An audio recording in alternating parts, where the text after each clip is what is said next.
Selamat pagi Bapak, Ibu, Saudara-saudari yang dikasihi Tuhan. Shalom. Selamat datang kepada Bapak, Ibu, Saudara-saudari dalam kebaktian hari ini. Dan jika di antara Bapak, Ibu ada yang baru pertama kali hadir dalam kebaktian di Jemaat GKI Wonosobo ini, kami mohon kesediaannya untuk berdiri dan memperkenalkan diri. Tidak ada?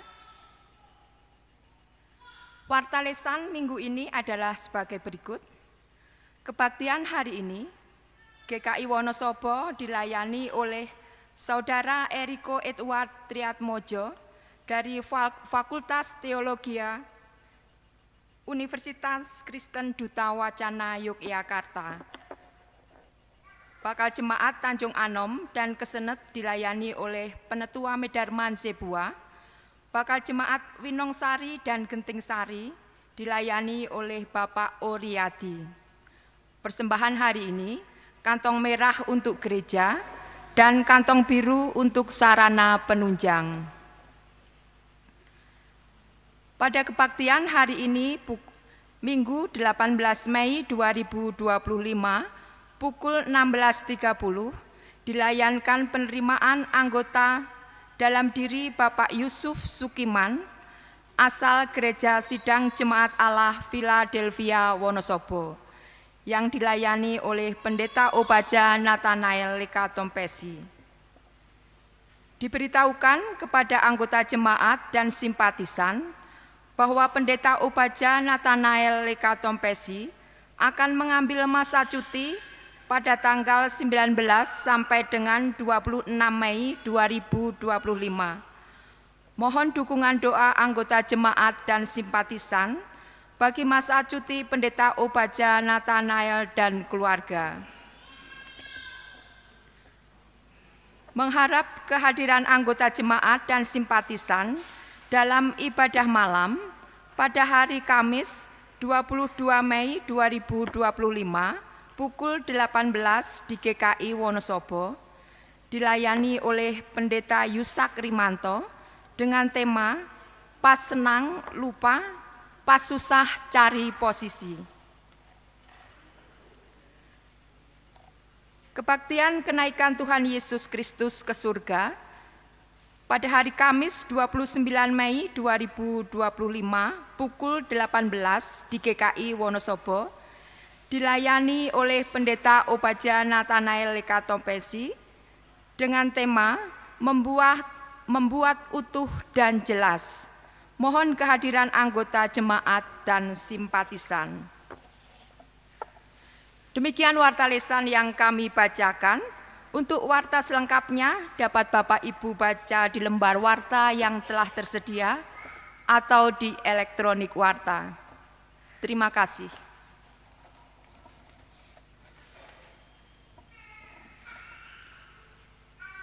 Umat yang terkasih, saat ini kita memasuki Minggu Paskah kelima.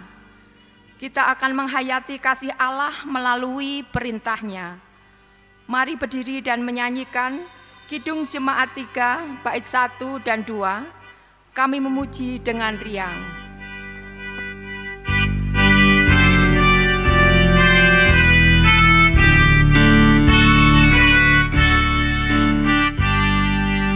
Kami puji dengan riang, Engkau Allah yang besar, bagai bunga terima siang, hati kami pun mekar.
Ini berlangsung di dalam nama Bapa, Anak, dan Roh Kudus.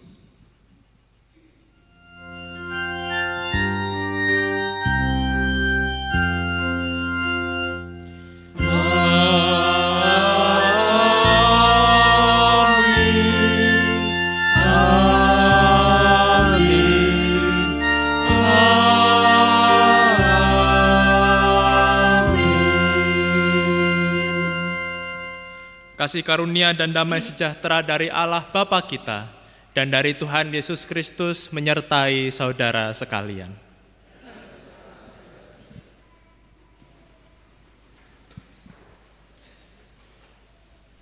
Selamat pagi Bapak Ibu yang dikasihi Tuhan. Shalom. Ya, barangkali ada yang masih mengingat saya. Ya, kalau masih merasa asing dengan saya, izinkan saya perkenalan diri. Nama saya Eriko Edward Triatmojo. Saya adalah mahasiswa dari Universitas Kristen Duta Wacana Fakultas Teologi. Dan saat ini saya sedang berada di semester 6, menginjak semester 6. Dan saat ini saya sedang melakukan praktik homiletika atau praktik berkhotbah di GKI Wonosobo. Ya. Tahun lalu saya berpraktik atau stase 1 selama 1 bulan di GKI Wonosobo. Nah Bapak Ibu, pada hari Minggu ini kita akan merenungkan tema kasih Allah yang menginspirasi.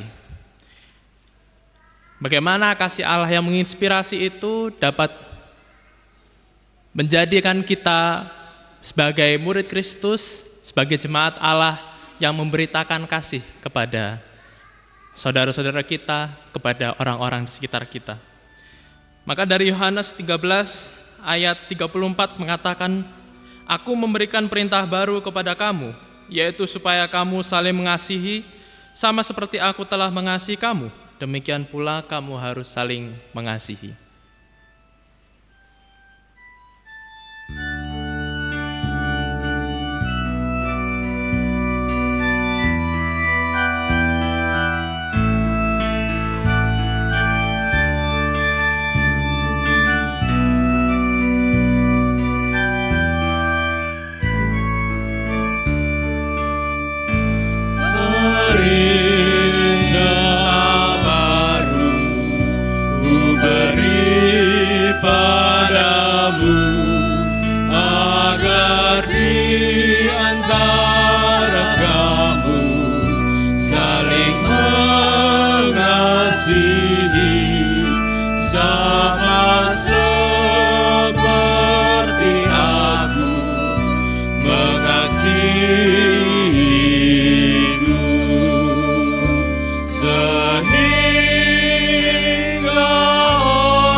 Mari kita berdoa mengakui dosa-dosa kita. Mari kita berdoa. Tuhan Allah yang Maha Kasih, saat ini kami mengaku ya Tuhan bahwa kami ini adalah manusia yang rapuh, manusia yang rentan akan segala keberdosaan kami dan segala kesalahan kami. Kiranya Engkau sudi mengampuni kami ya Tuhan, sehingga kami dapat kembali kudus, dapat kembali suci, sehingga kami dapat mewartakan kasih Tuhan bagi orang-orang di sekitar kami. Kiranya Engkau memberikan kami kekuatan ya Tuhan, supaya kami senantiasa mentaati perintah-Mu dan senantiasa menebarkan kasih di tengah-tengah dunia ini. Terima kasih ya Tuhan atas pengampunan-Mu. Dalam nama Tuhan Yesus kami memohon. Amin.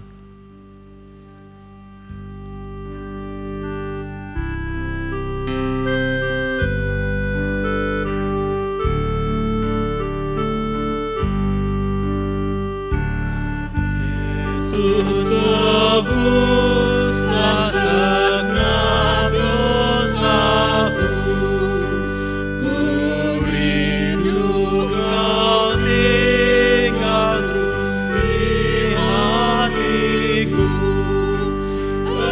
enyahkan berhala dan musuh keji, dan basuhlah daku menjadi bersih. Hatiku kan bersatu bersih, karena darah-Mu membasuhku bersih.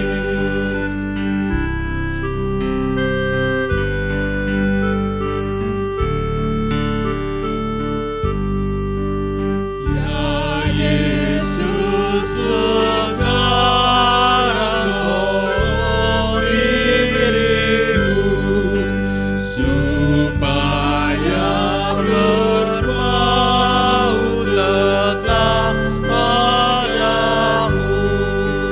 Dosaku membuat hatiku pedih, oh basuhlah daku menjadi bersih.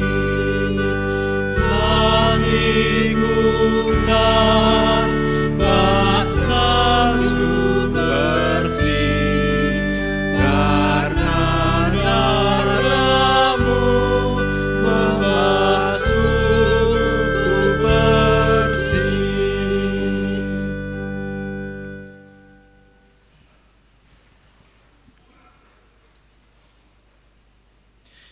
Berita anugerah diambil dari 1 Korintus 15 ayat 56 sampai 57. Sengat maut ialah dosa dan kuasa dosa ialah hukum Taurat. Tetapi syukur kepada Allah yang telah memberikan kepada kita kemenangan oleh Yesus Kristus Tuhan kita. Demikianlah berita anugerah dari Tuhan.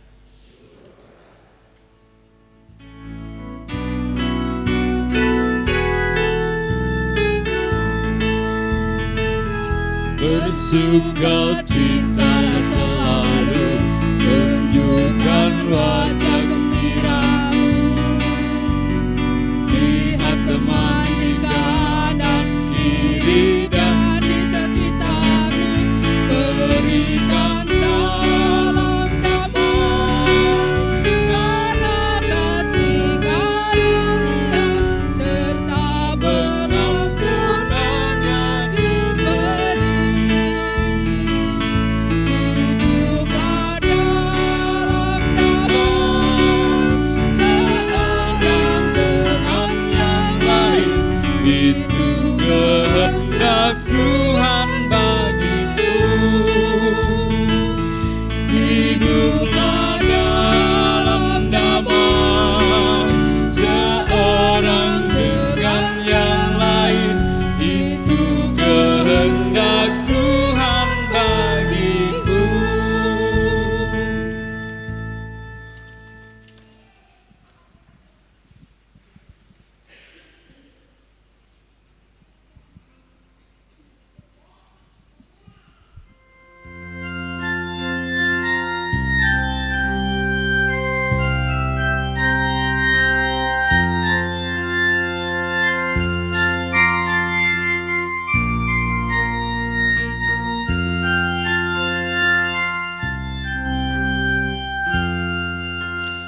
Telah datang Yesus Tuhanku, menghapus aib dan dosaku. Dia mengangkatku dari lembah, ku direngku dengan tangannya yang lembut. Gelap lenyap, terbitlah terang, oh syukurku diangkatnya.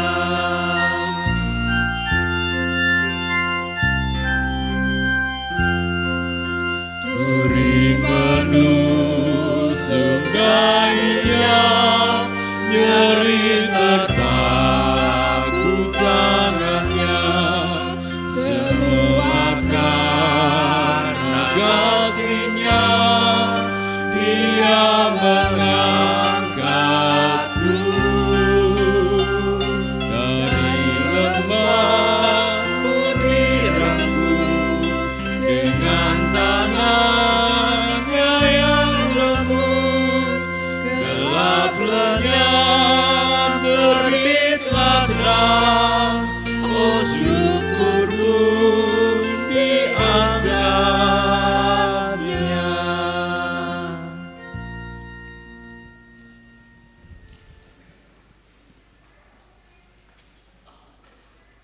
Sebelum kita membaca dan merenungkan firman Tuhan, mari kita satu dalam doa. Mari kita berdoa. Ya Tuhan, sebentar lagi kami akan mendengarkan sebagian dari firman-Mu. Kiranya Roh Kudus-Mu membantu kami untuk memahami, dan terlebih lagi kami dapat melakukannya dalam kehidupan kami sehari-hari.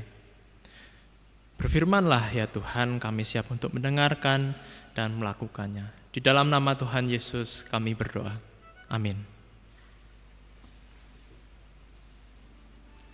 Bacaan pertama terambil dari Kisah Para Rasul pasal 11, ayat pertama sampai ayat yang ke-18. Kisah Para Rasul pasal 11, ayat pertama sampai ayat yang ke-18. Rasul-rasul dan saudara-saudara di Yudea mendengar bahwa bangsa-bangsa lain juga menerima firman Allah. Ketika Petrus tiba di Yerusalem, orang-orang dari golongan yang bersunat berselisih pendapat dengan dia. Kata mereka, "Engkau telah masuk ke rumah orang-orang yang tidak bersunat dan makan bersama mereka." Namun Petrus menjelaskan segala sesuatu satu persatu, katanya, "Aku sedang berdoa di kota Yope. Dalam keadaan diliputi kuasa ilahi, aku melihat suatu penglihatan, sesuatu seperti kain lebar yang bergantung pada keempat sudutnya, diturunkan dari langit sampai di depanku. Aku menatapnya dan di dalamnya aku lihat segala jenis binatang berkaki empat, dan binatang liar, dan binatang melata, dan burung-burung. Lalu aku mendengar suara yang berkata kepadaku, 'Bangunlah Petrus, sembelihlah dan makanlah.' Namun aku berkata, 'Tidak Tuhan, sebab belum pernah sesuatu yang haram dan najis masuk ke dalam mulutku.' Tetapi untuk kedua kalinya, suara dari surga berkata kepadaku, 'Apa yang dinyatakan halal oleh Allah, tidak boleh engkau nyatakan haram.' Hal itu terjadi sampai 3 kali, lalu semuanya ditarik kembali ke langit. Seketika itu juga 3 orang berdiri di depan rumah tempat kami menumpang. Mereka diutus dari Kaisarea kepadaku. Lalu kata roh kepadaku, 'Pergilah bersama mereka tanpa membeda-bedakan.' 6 saudara ini pun menyertai aku. Kami masuk ke dalam rumah orang itu, dan ia menceritakan kepada kami bagaimana ia melihat seorang malaikat berdiri di dalam rumahnya dan berkata kepadanya, Suruhlah orang ke Yope untuk memanggil Simon yang disebut Petrus. Ia akan menyampaikan suatu berita kepada kamu yang melaluinya kamu dan seisi rumahmu akan diselamatkan. Ketika aku mulai berbicara, turunlah Roh Kudus ke atas mereka, sama seperti ke atas kita dahulu. Lalu teringatlah aku akan perkataan Tuhan.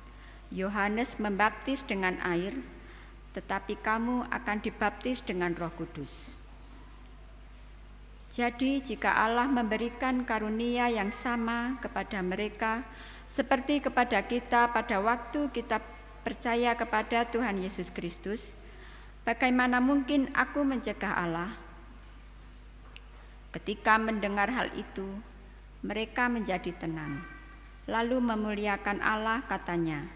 Jadi kepada bangsa-bangsa lain juga Allah mengaruniakan pertobatan yang memimpin kepada hidup. Demikianlah sabda Tuhan.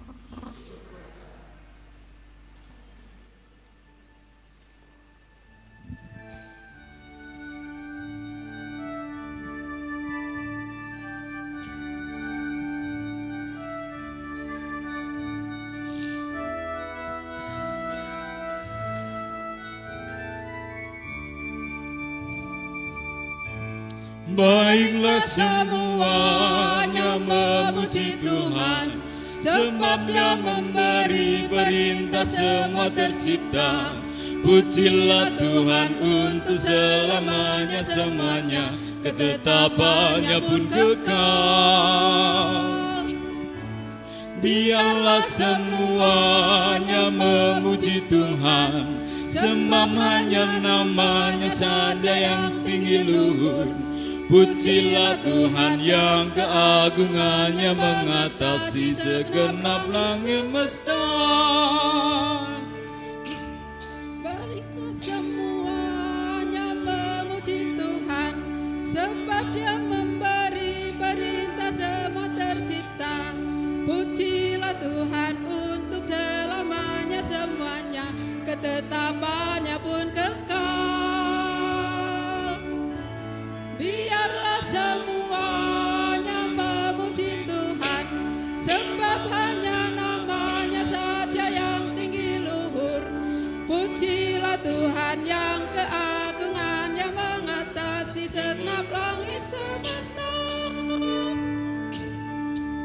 Pujilah Dia hai para malaikatnya, pujilah Dia hai tentaranya.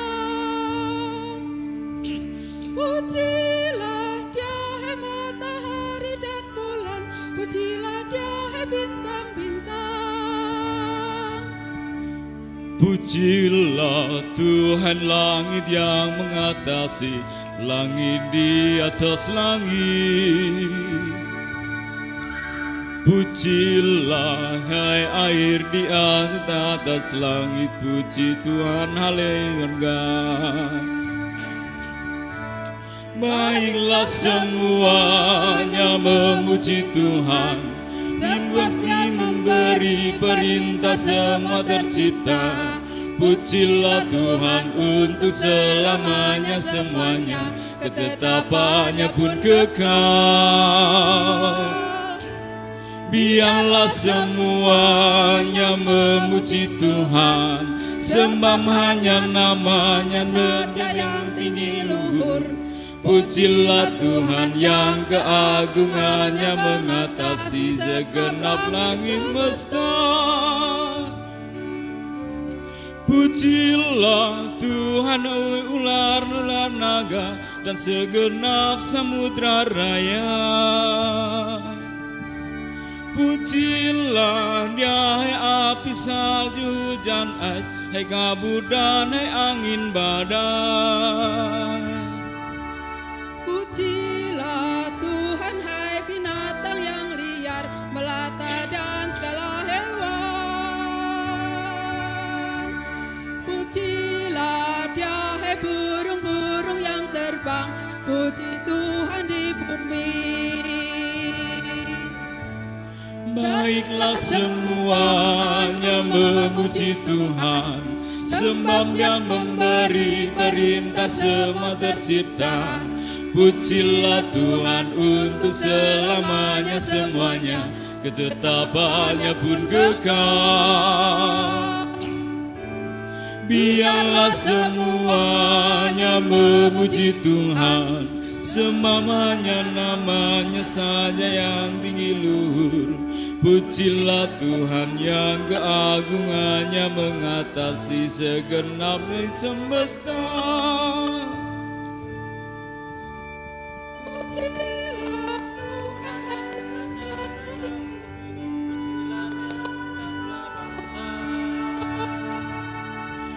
Pujilah Tuhan wahai para pembesar, wahai pemerintah di dunia. Pujilah Tuhan wahai para teruna, hai anak-anak darah. Hai orang tua dan anak-anak muda, puji Tuhan di bumi. Baiklah semuanya memuji Tuhan, sebab Dia memberi perintah semua tercipta. Pujilah Tuhan untuk selamanya, ketetapannya pun kekal. Biarlah semuanya memuji Tuhan, semamanya namanya saja yang tinggi luhur. Pujilah Tuhan yang keagungannya mengatasi segenap langit semesta.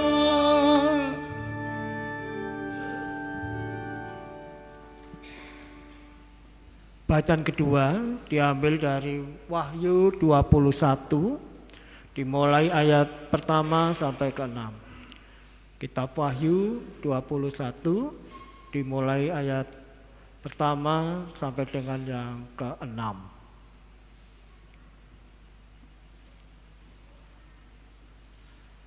Lalu aku melihat langit yang baru dan bumi yang baru. Sebab langit yang pertama dan bumi yang pertama telah berlalu, dan laut pun tidak ada lagi. Aku juga melihat kota yang kudus, Yerusalem yang baru, turun dari surga dari Allah, yang berhias bagaikan pengantin perempuan yang berdandan untuk suaminya.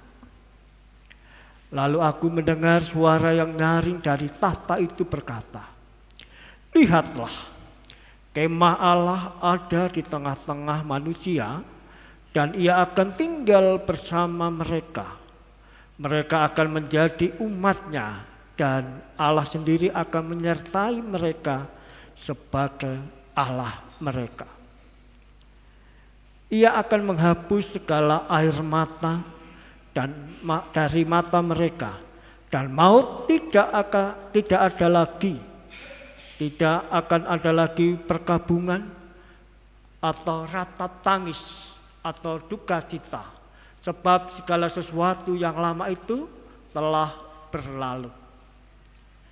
Ia yang duduk di atas tahta itu berkata, lihatlah, aku menjadikan segala sesuatu baru.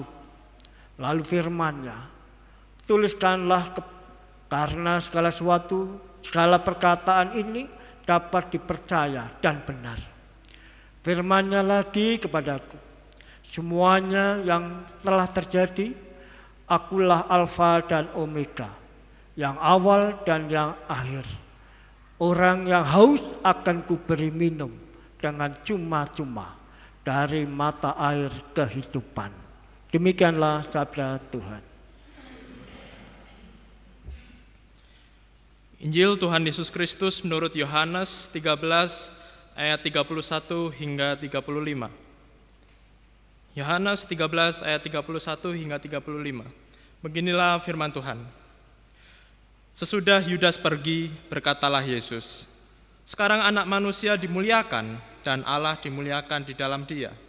Jikalau Allah dimuliakan di dalam Dia, Allah akan memuliakan Dia juga di dalam dirinya dan akan memuliakan Dia dengan segera. Hai anak-anakku, hanya sebentar lagi aku ada bersama kamu. Kamu akan mencari aku. Dan seperti yang telah kukatakan kepadamu, kepada orang-orang Yahudi, ke tempat aku pergi, kamu tidak dapat datang. Demikian pula sekarang, aku mengatakannya kepada kamu juga. Aku memberikan perintah baru kepada kamu, yaitu supaya kamu saling mengasihi, sama seperti aku telah mengasihi kamu. Demikian pula kamu harus saling mengasihi. Dengan demikian semua orang akan tahu bahwa kamu adalah murid-muridku, jikalau kamu saling mengasihi. Demikianlah Injil Tuhan Yesus Kristus. Berbahagialah kita yang mendengarkan firman Tuhan dan menghidupinya. Haleluya.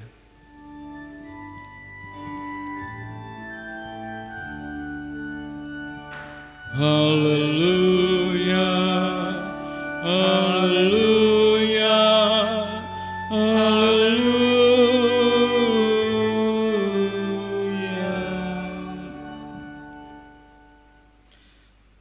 Saudara-saudara yang kasih Tuhan, pernahkah saudara memperhatikan lilin aromaterapi yang dinyalakan dalam ruangan gelap?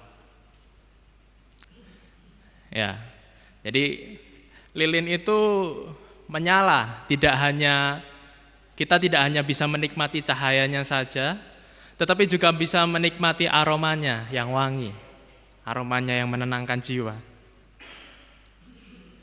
Namun keindahan dan manfaat dari lilin itu tidak muncul begitu saja.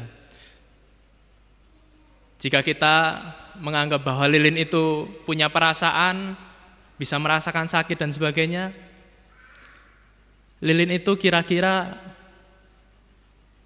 mengajarkan kita untuk berkorban. Bayangkan saja lilin itu harus meleleh, harus dibakar, harus dinyalakan, dan ia meleleh sedikit demi sedikit. Ia mengorbankan dirinya demi menerangi, ia mengorbankan dirinya demi menenangkan melalui aromanya. Nah, kira-kira inilah gambaran dari kasih sejati yang Allah ajarkan kepada kita, yaitu kasih yang tidak bertahan untuk dirinya sendiri saja, tetapi memilih untuk berkorban demi orang lain. Nah, hal itu juga bisa kita rasakan dalam narasi Yohanes ayat 31 hingga 35 yang telah kita baca tadi. Konteks perikop pada saat itu kita melihat bahwa Yudas yang akan mengkhianati Yesus, ia melakukan aksinya. Ia sudah pergi dan ia akan melakukan aksinya. Nah, tetapi Yesus meskipun ia tahu, ia tidak memikirkan bagaimana cara ia bertahan, bagaimana cara Yesus untuk mengeluarkan diri dari pengkhianatan, dari upaya pembunuhan itu. Tetapi Yesus justru berbicara tentang kemuliaan dan kasih. Jika kita membayangkan bahwa yang mengkhianati Yesus adalah muridnya sendiri, maka mungkin saja Yesus bisa merasakan luka. Yesus bisa merasakan kesedihan karena ia telah dikhianati oleh muridnya sendiri. Tetapi ia justru memberikan teladan dan kasih yang sesungguhnya kepada murid yang lain. Meskipun Yudas pada perikop sebelumnya juga ikut dibasuh oleh Yesus dan para murid juga dibasuh oleh Yesus, tetapi ia mengkhianati Yesus. Kita bisa membayangkan betapa sedihnya Yesus, meskipun ia sudah tahu.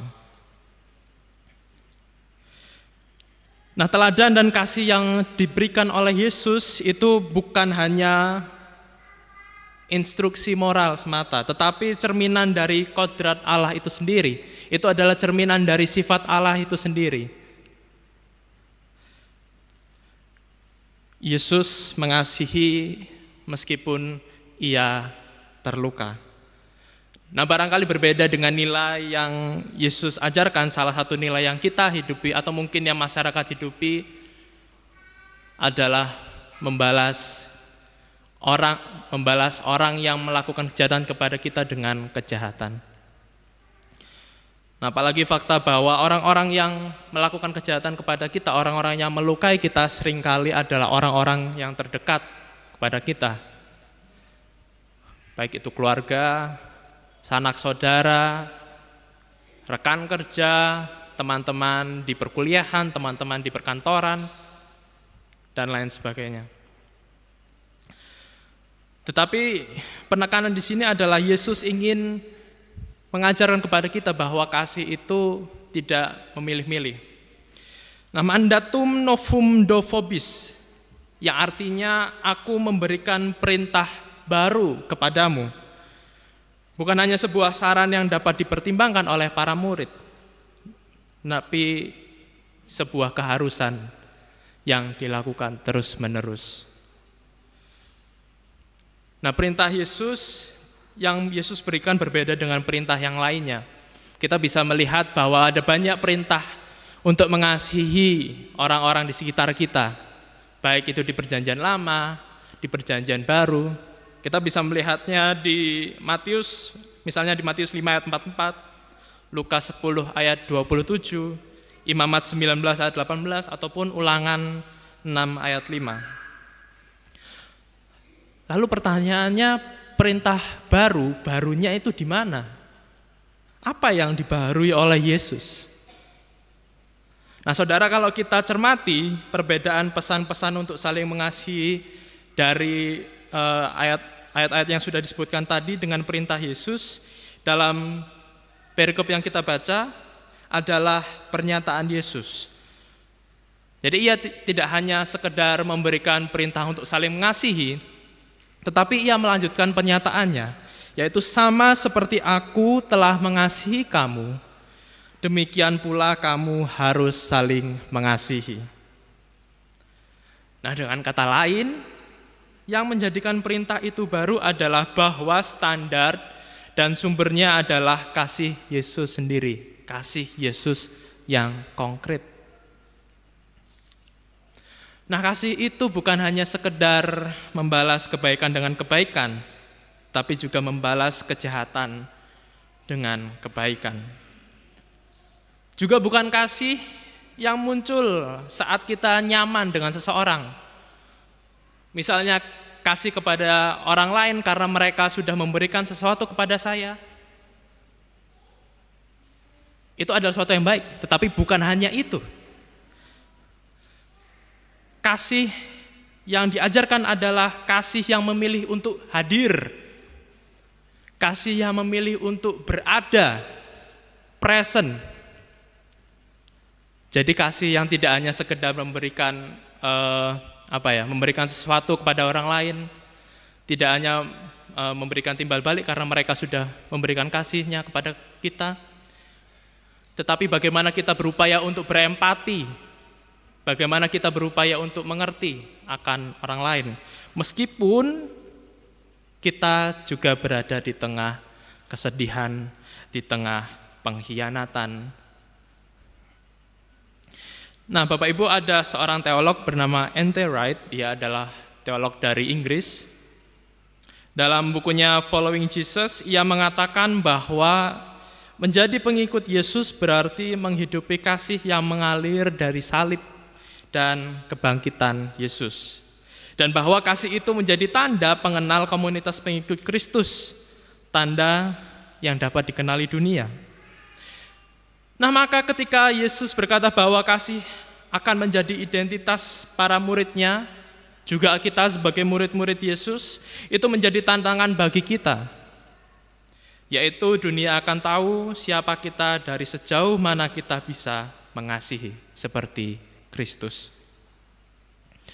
Nah, Bapak Ibu, ini menjadi kritis apalagi di zaman kita yang penuh dengan polarisasi, penuh dengan kebencian, kecurigaan ataupun diskriminasi, dan di tengah masyarakat yang gampang tersulut amarah dan juga enggan untuk berempati. Yesus memanggil gereja untuk menjadi komunitas yang berbeda, yang menginspirasi, bukan karena kuasanya tapi karena kasihnya. Nah Bapak Ibu, kalau kita melihat sejarah gereja, gereja mula-mula menenangkan hati masyarakat. Mereka mendapatkan banyak pengikut Kristus bukan karena kekuatan ekonomi ataupun kekuatan politik. Karena pada saat itu kita tahu bahwa gereja mula-mula mendapatkan banyak tekanan dari beberapa pihak. Salah satunya adalah dari pihak Yahudi. Ya, gereja mula-mula diteror, diancam untuk dibunuh. Maka jemaatnya hanya tidak memiliki kekuasaan politik sama sekali, tidak memiliki kekuatan ekonomi juga. Mereka memikat hati masyarakat karena kasih yang melampaui batas. Kasih yang melampaui batas itu seperti apa? Nah, jadi gereja mula-mula dikenal karena mereka merawat yang miskin, mereka menyambut orang asing, dan bahkan merawat orang sakit yang dibuang masyarakat. Jadi kasih itu menjadi magnet yang menarik bagi banyak orang kepada Kristus. Nah, kalau contoh nyata di zaman modern itu seperti apa? Kita bisa temukan dalam sosok Bunda Teresa. Ya, Bapak Ibu, apakah mengetahui Bunda Teresa? Ya, kalau ada yang belum tahu bahwa ia adalah seorang biarawati, ia lahir di Albania dan menjadi biarawati di India, tepatnya di kota Kalkuta. Nah, konteks Kalkuta pada saat itu adalah kota itu banyak sekali orang miskin, banyak sekali orang yang menderita penyakit dan tidak dianggap oleh masyarakat. Kenapa tidak dianggap? Karena di India itu terdapat sistem kasta. Dan orang-orang di Kalkuta itu sebagian besar adalah orang-orang yang di luar kasta itu. Bayangkan saja bahwa negara India ada kasta nih. Nah, kasta yang paling rendah pun orang-orang Kalkuta itu tidak sampai sana. Ia di luar kasta itu. Bayangkan bagaimana hina orang-orang Kalkuta itu di mata orang-orang India pada umumnya. Tetapi kemudian Bunda Teresa itu keluar dari kehidupan biarawatinya.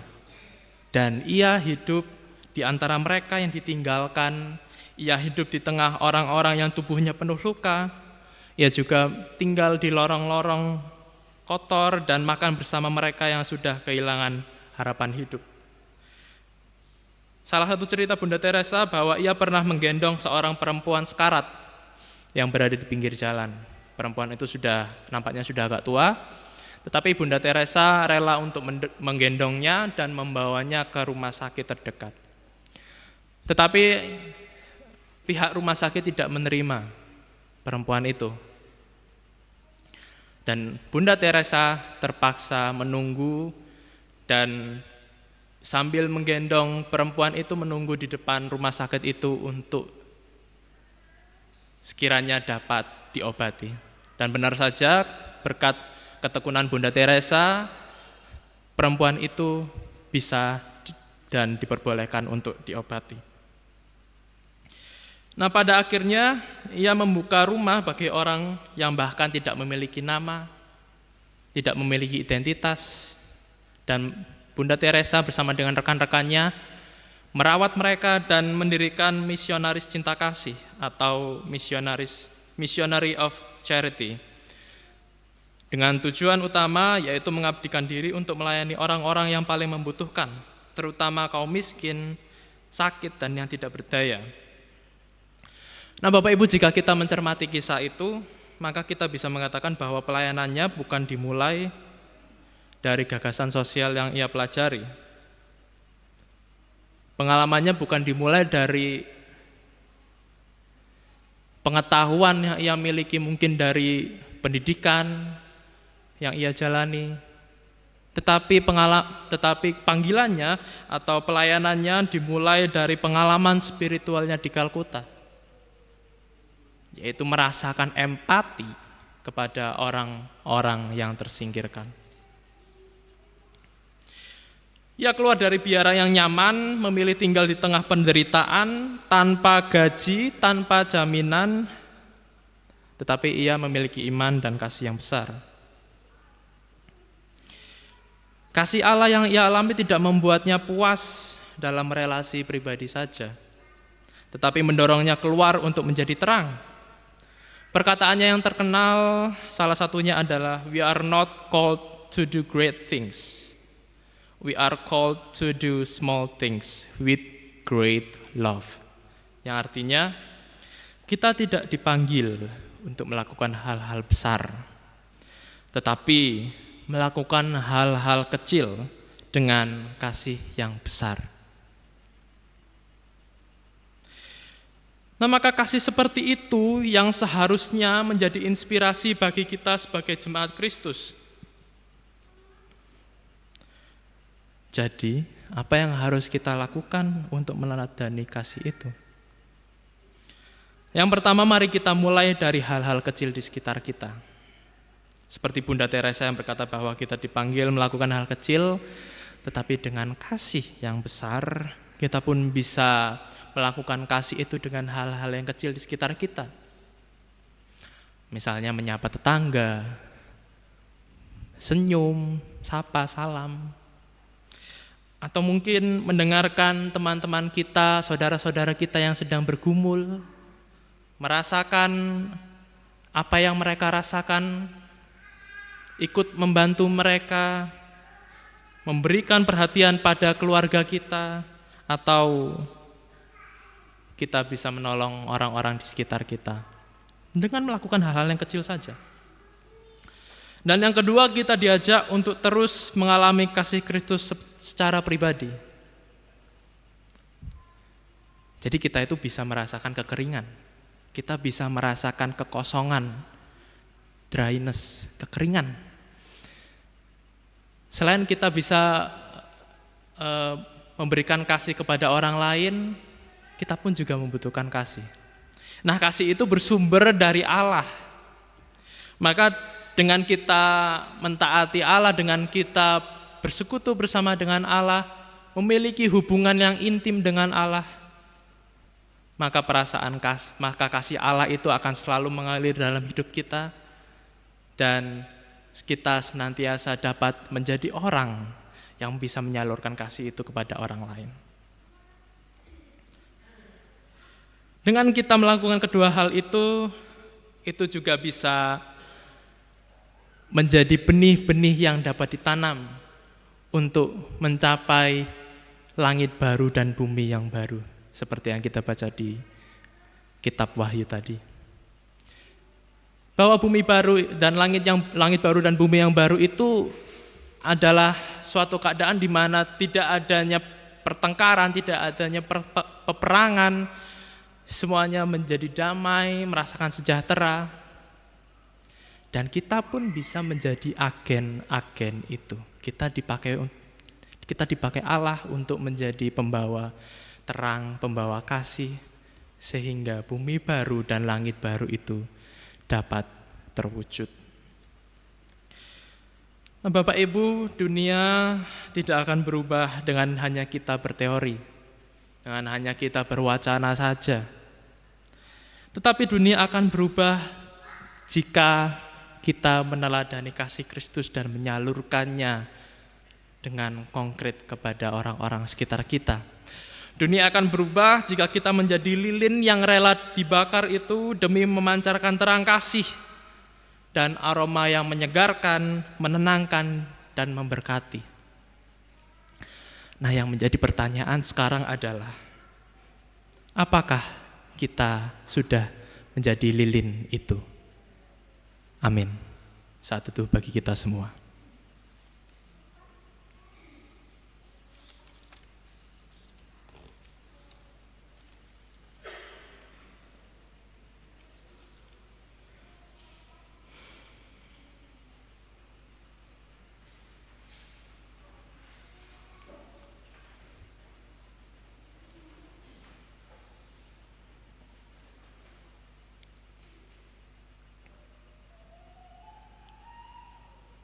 Marilah kita bersama dengan umat Allah di masa lalu, masa kini dan masa depan, mengingat pengakuan iman dalam baptisan kita menurut pengakuan iman rasuli.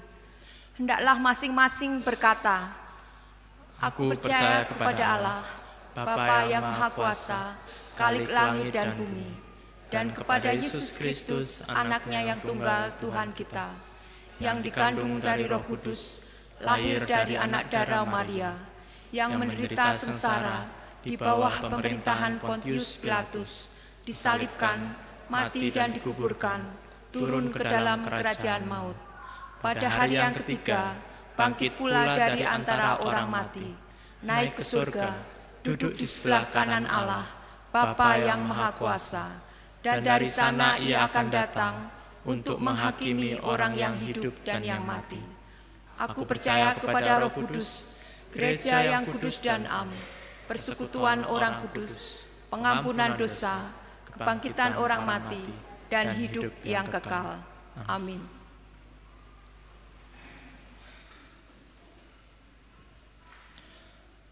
Bapak Ibu, mari kita menaikkan doa syafaat kita dan diakhiri dengan menyanyikan doa Bapa kami.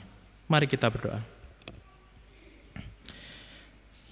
Ya Tuhan, kami bersyukur karena berkat-Mu dalam kehidupan kami, dan kami bersyukur karena kami dapat mendengarkan sebagian dari firman-Mu yang mengingatkan kami untuk senantiasa mengasihi dengan konkret kepada sesama kami.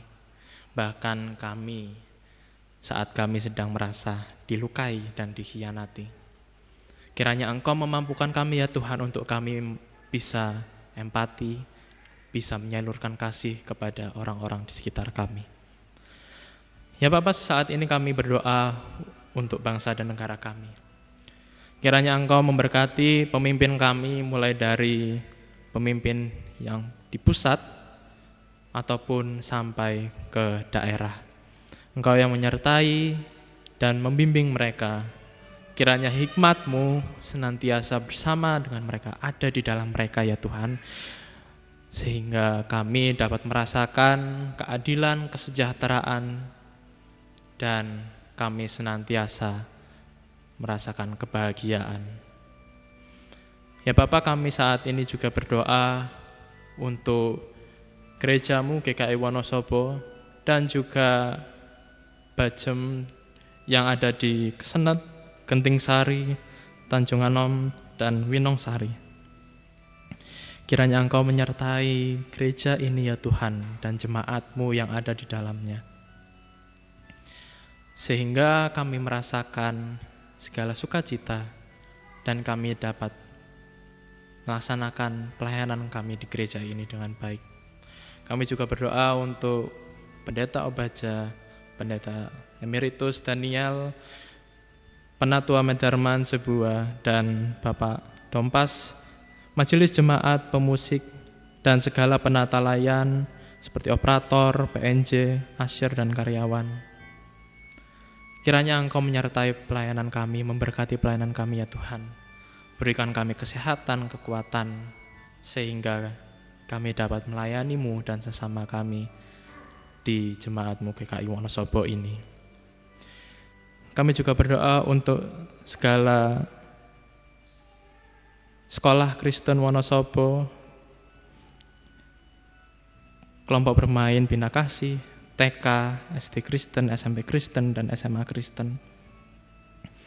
Kiranya Engkau memberkati pertumbuhan, kiranya Engkau memberikan segala hikmat-Mu kepada para pengajar dan juga para murid, sehingga mereka dapat melakukan segala proses pembelajaran dengan baik, dan kiranya dapat meluluskan siswa-siswa yang berprestasi.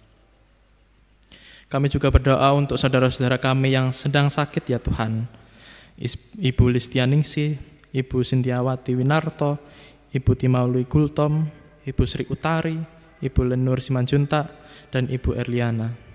Kiranya Engkau memberkati mereka dalam kesehatan mereka, memberikan kesehatan, memberikan pemulihan lewat segala cara yang mereka jalani ya Tuhan.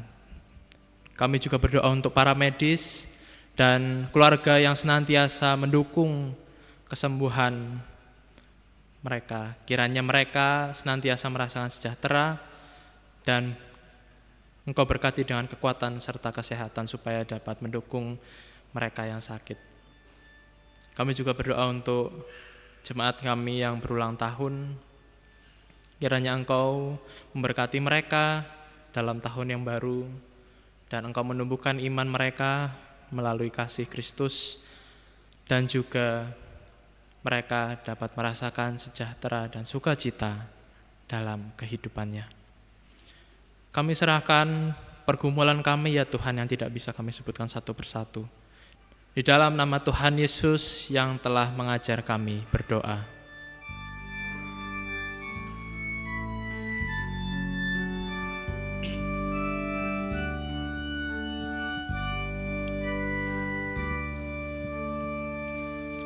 Bapa kami yang ada di surga, dikuduskanlah namamu, datanglah kerajaanmu, jadilah kehendakmu di bumi seperti di surga. Beri kami hari ini makanan yang secukupnya. Ampuni salah kami, seperti kami ampuni yang bersalah pada kami. Jangan bawa kami dalam pencobaan, tapi lepaskan kami dari yang jahat. Allah yang punya kerajaan dan kuasa dan kemuliaan sampai selama-lamanya.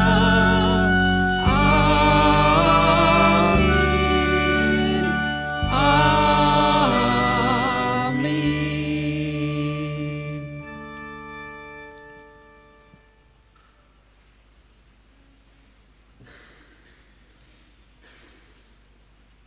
Ibu, Bapak, Saudara sekalian yang terkasih, saat ini kita akan mengungkapkan rasa syukur kepada Tuhan melalui persembahan. Persembahan akan dikumpulkan melalui kantong kolektor yang diedarkan, atau Bapak Ibu Saudara-saudari dapat memberi persembahan melalui transfer bank atau scan QR code yang tertempel di tiap bangku dengan aplikasi pembayaran elektronik. Adapun nats pengantar persembahan diambil dari Mazmur 96 ayat 8. Berilah kepada Tuhan kemuliaan namanya, bawalah persembahan dan masuklah ke pelatarannya. Bapak Ibu, untuk sebelum kantong kolektor diedarkan, mari kita menyanyikan PKJ 147 bait pertama, dan nanti setelah kantong kolektor diedarkan baru bait ketiga.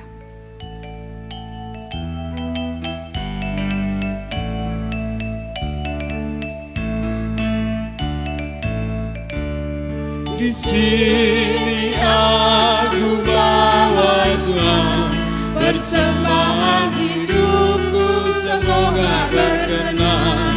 Beramalah nilainya Tuhan dibandingkan berkat-Mu yang telah Kau limpahkan. Terimalah Tuhan, oh terimalah Tuhan.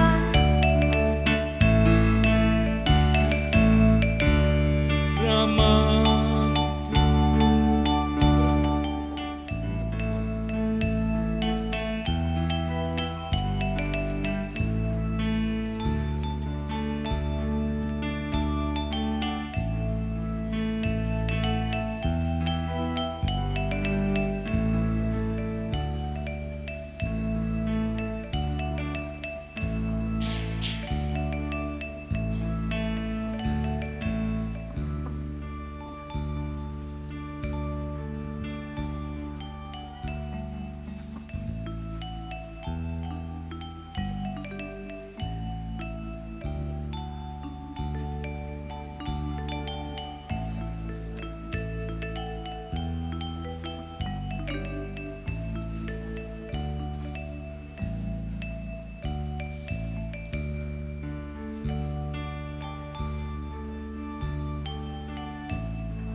Tuhan yang mengajarkan kami mengingat yang kecil. Berkati semuanya Tuhan, supaya persembahan tetap mengalir terus. Terimalah Tuhan, oh terimalah Tuhan. Mari kita berdoa. Tuhan, terima kasih Tuhan sudah menyertai kami sepanjang minggu ini. Saat ini kami membawa persembahan sebagai wujud syukur kami. Berkati dan kuduskan persembahan ini, agar dapat kami pergunakan untuk kelebaran kerajaan-Mu di tempat ini. Ampuni dosa dan kesalahan kami ya Tuhan. Dalam nama Tuhan Yesus kami berdoa dan mengucap syukur. Amin.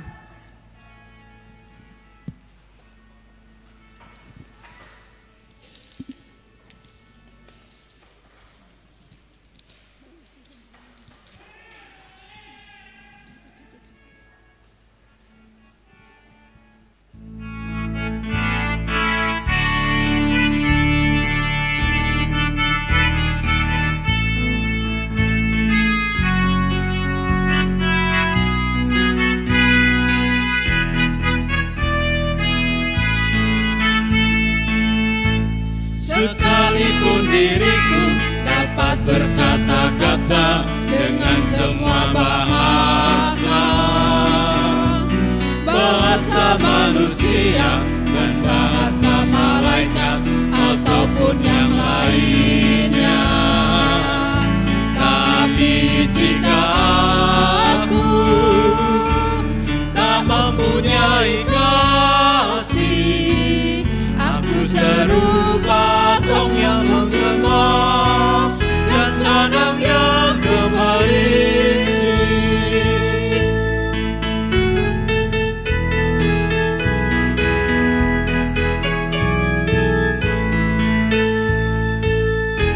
Sekalipun diriku memiliki karunia bernubuat,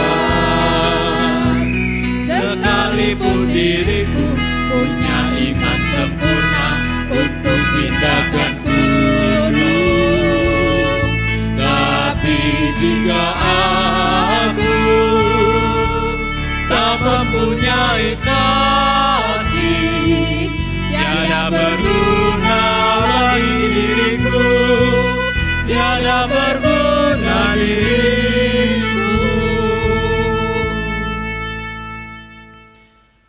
Bapak Ibu Saudara yang kasih Tuhan, arahkanlah hatimu kepada Tuhan. Jadilah saksi Kristus. Terpujilah Tuhan. Mari kita menerima berkat dari Tuhan. Tuhan memberkati kita dan melindungi kita. Tuhan menyinari kita dengan wajah-Nya dan memberi kita kasih karunia. Tuhan menghadapkan wajah-Nya kepada kita dan memberi kita damai sejahtera.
Pujilah Tuhan langit mengatasi sini di atas langit.